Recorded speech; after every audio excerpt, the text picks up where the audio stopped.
General Member Mehdi says, Mr. Zhao, do you see Chinese commercial airlines being a player in the future? I mean, they're already a player in China. I think one of their big challenge is right now is for Chinese domestically produced planes. They already had a first important step. Now a lot of the people are saying, oh, but the Chinese plane is only Chinese in name only, because a lot of parts are sourced from American and European companies. But that actually is how they will get certified, because right now to get for aircraft to get certified internationally, you're gonna, if everything is domestically produced China, they're gonna have a hard time to get that certification.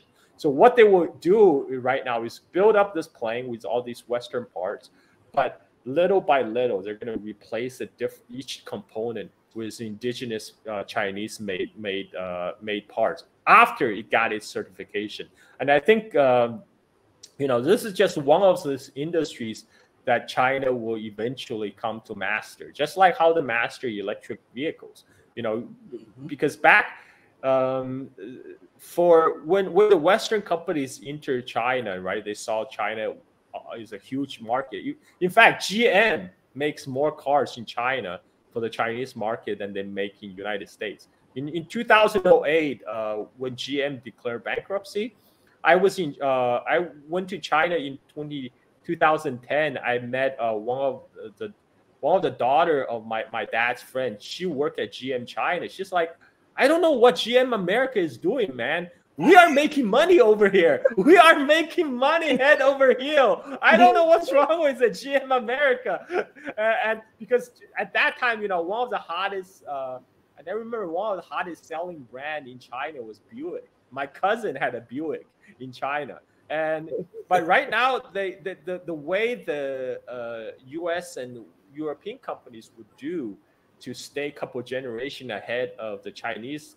car company is they have these joint ventures and all that, but they always they don't put their latest production in China. So the technology they share with their Chinese partner is always a couple generations behind. Mm-hmm. So that's how they keep the Chinese car manufacturers a couple generations behind their European and American counterparts. But with the electric vehicle, the Chinese manufacturers were able to leapfrog that technology, mm-hmm. because they're like, okay, you got the internal combustion engine thing down. Okay, that's fine. we're just gonna figure out how to work with the electric batteries, and then it opened a whole new world. And now Chinese EV is gonna dominate much of the world market outside US, because I don't think US is going to allow Chinese electric vehicle to sell in US. They won't allow. Yeah, they're not going to, because look, right now China is making like cars in like $10,000 range. I mean, U.S. is not going to allow that, because I don't think they're not going to allow cars to be selling around $10,000, man, in U.S., because that's going to put a lot of other car companies out of business. So yeah, so unfortunately, but in other market, I mean, in other market, China EV is already leading and dominating, and in China has one of the most important car market in the world. The EV is already dominating. So I see the Chinese airplane industry will follow the path eventually of the Chinese EV industry, and that will have a ripple effect for the Chinese airline, et cetera, et cetera. And even now, Chinese airline have one big advantage over its Western peers, that they can fly over Russia. They can fly over the airspace of Russia. This is one of the biggest complaints by the U.S. and European airlines. Oh, Chinese airlines have unfair advantage. It's like, duh, tell your government to waive the sanctions. It's so easy, like this is a self-inflicted problem. You can't go over U.S. The Russian airspaces because of U.S. sanctions. And so yeah, so I remember when I flew from U.S. to China last October, actually flew on a Hong Kong-based airline, Cathay Pacific, because Hong Kong is part of China. So we flew over North Pole through Russia to Hong Kong. So yeah, so U.S. and the Europeans have to go around. they have to, yeah. Yeah. I want, before we address a few more questions in the chat, I want to bring something to your attention. I don't know if you're familiar with this, but there's some Chinese companies like Temu and Wish. Are you familiar with? The United States is now talking about bringing them under sanctions to preventing U.S. citizens from buying products from Temu and Wish. I mean, can you get more petty than that? Today we are at the Shein warehouse where the products come directly from this facility to your home. By now you've probably seen videos like this one. But the truth is that these videos show only a small portion of Shein's entire operation. Upon interviewing the workers, a lot of them were really confused and taken back with the child labor questions and the lead in the clothing questions. The other thing missing from this conversation is that Shein is fast fashion, which produces pollution, waste, and emissions. Shein needed some good PR, obviously. So they called in some influencers, but not the ones who, you know, just kind of like hit a few poses and then post a summer haul. Oh, no. This crew was out here literally labeling their content investigative journalism, framing their whole ass trip as some sort of modern day muckraking and as a service to all of us. As a journalist who's employed by an actual news organization, I'm gonna let you in on a little secret. There is a reason that brands invite influencers on trips and not journalists. Image rehabilitation. I mean, like, look, we have U.S. senators saying Chinese garlic is a national security threat. I mean, so I'm not surprised because let's face it, you know, like if you look at the Western brands, you know, all of them are produced in China also. It says that they slap on the Western brand and they can turn around and sell at double and triple the price of the cost in the Western market.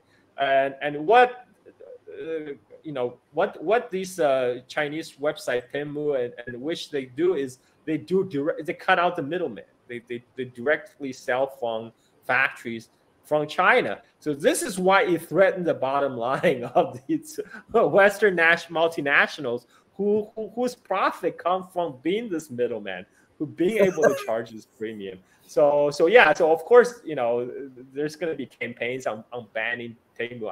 I'm sure, like all the fund, if you trace the money, if someone bothered to, you know, follow the money trail, I'm sure you lead to all these Western multinationals. Mm-hmm. So we'll take a few more questions. Let's see.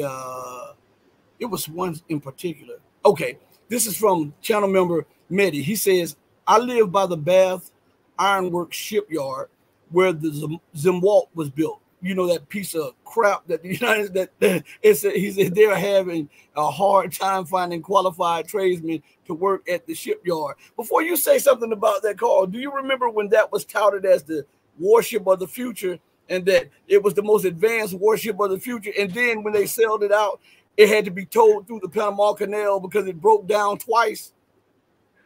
Yeah, and then so the U.S. Navy finally gave up. And what Mehdi said about the experienced tradesperson and craftsman, that's a serious issue because U.S. have deindustrialized so much, and people don't realize it's you know, it's when the supply chain is also about having skilled workers, and U.S.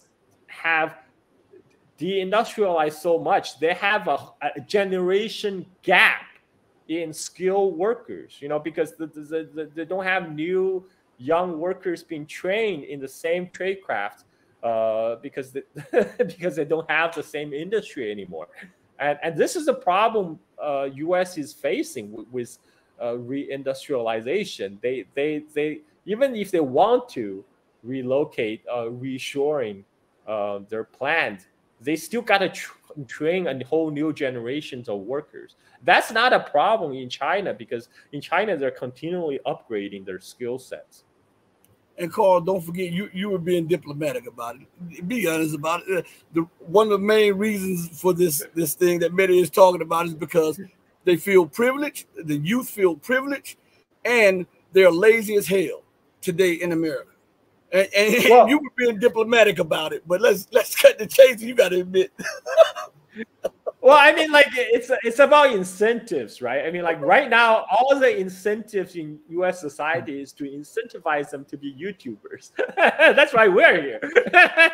I mean, like they're incentivizing them to meet social media influencers, to be YouTubers, to be anything other than people who actually make stuff. Yeah, yeah. Incognito, and this is something I want to address before you address. Incognito says, but the U.S. still has a strong nuclear military, despite the country's problems. U.S. nuclear power like 10 times China's nuclear power. I want to address that before you do, and I'll let you address it right after. First, it doesn't take many nukes to destroy somebody. That's one thing.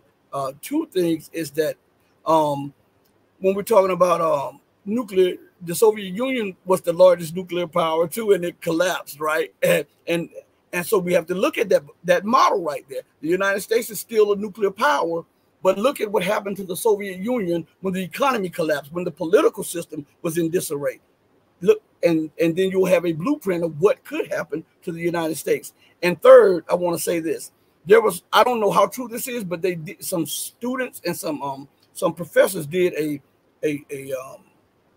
dissertation or a paper on China's nuclear weapon, and they called it the Great Underground Wall or something like that. And they said that China could have thousands of nuclear missiles underground. And I'm not saying that this is a sure thing, but they did a lot of research, and they said that they believe that China has more nuclear missiles than they have accounted for, and they have underground cities everywhere across China that the United States and their intelligence community cannot pierce. What say you on these matters? Well, first of all, it's true. I mean, U.S. has it's the second biggest nuclear power after Russia. U.S. have about 5,000 nuclear warheads, and people say, "Oh, look, U.S. can destroy the Earth multiple times." Why do you need to destroy the Earth multiple times, right? What I heard is, sure, U.S. can destroy China multiple times.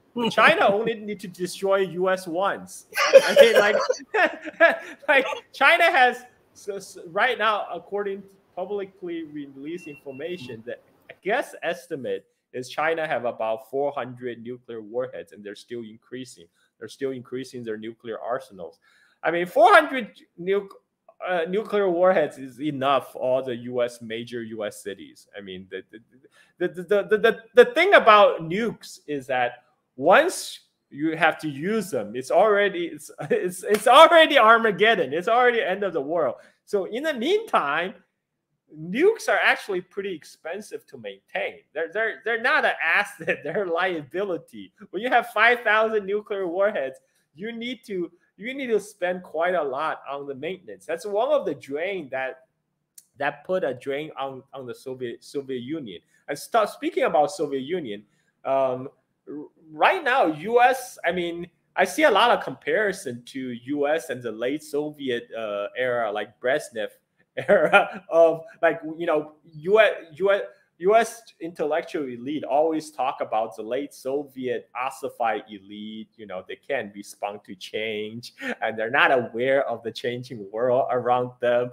I mean, everything that can be said about late Soviet Union apply equally to United States today, and if not more so. I mean, right now, because the Soviet, they still, they still have a couple paths available to them. It's just the Gorbachev chose poorly.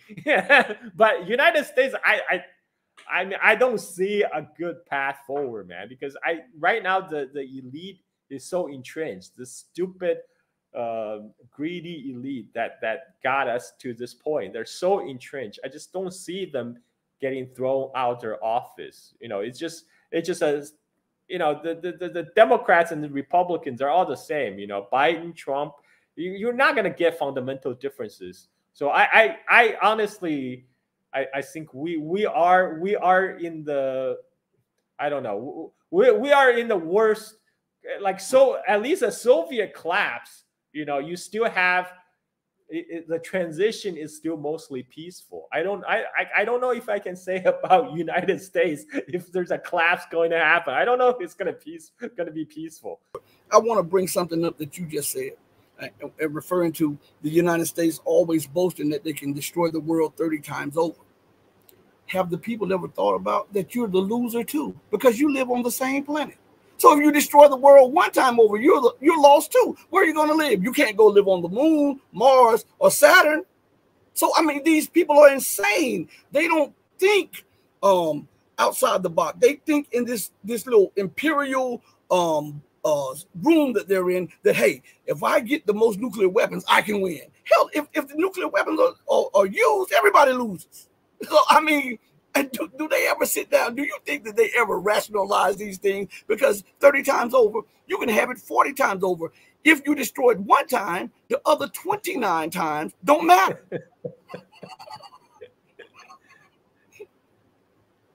So what have you to say about that, Carl, before we leave? I have nothing else to add. I mean, that's just a fact.